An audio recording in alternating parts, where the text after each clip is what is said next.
Hey everybody, it is Coach John with a little story time. I remember when I was fighting in the amateurs, probably my eighth or ninth fight, I had a round, probably one of the worst rounds I can remember, and I absolutely just got dominated this round. Absolutely peppered. Don't even think I landed 10 punches. As I'm walking back to my corner, I know this fight is not going to end well, and I sit down and I spit my mouthpiece out, which is covered in blood. And I look in the eyes of my longtime trainer and mentor, and he looks at me and goes, "Relax, kid. He hasn't even hit you yet."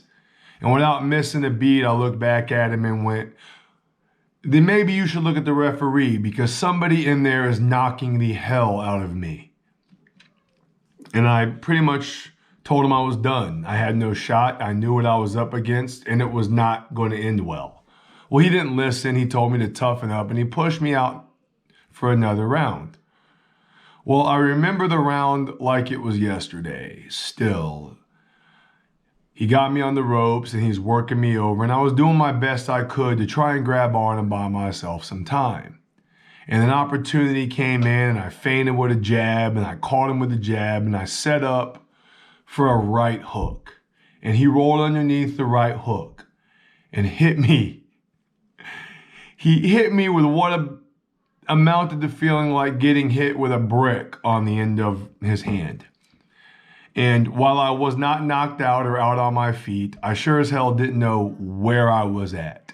And the next thing I know, the referee's got his arms wrapped around me and he's saying, "You're done, kid." And he calls the fight off, and I was stopped. And I get back to the corner and I'm quite disgusted at myself and my trainer because I told him I was overmatched and he didn't listen to me.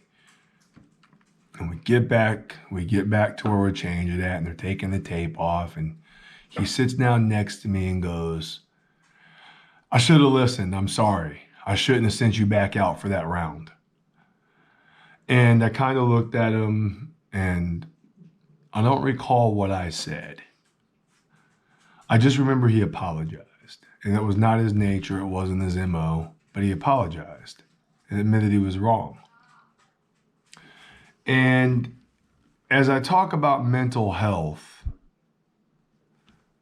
it kind of relates the same way. A lot of us are surrounded by people who are struggling on a daily basis with mental health, struggling to get out of bed, struggling to function, struggling to do what they need to do.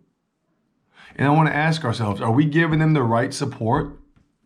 Or are we like my trainer who looks at me when I said I'm done, I have no shot, and says, "Relax, you haven't even been hit yet"? Are we supporting our friends who are struggling the right way?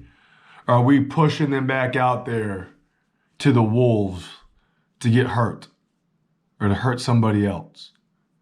How are we being supportive of our friends who are struggling with mental health issues?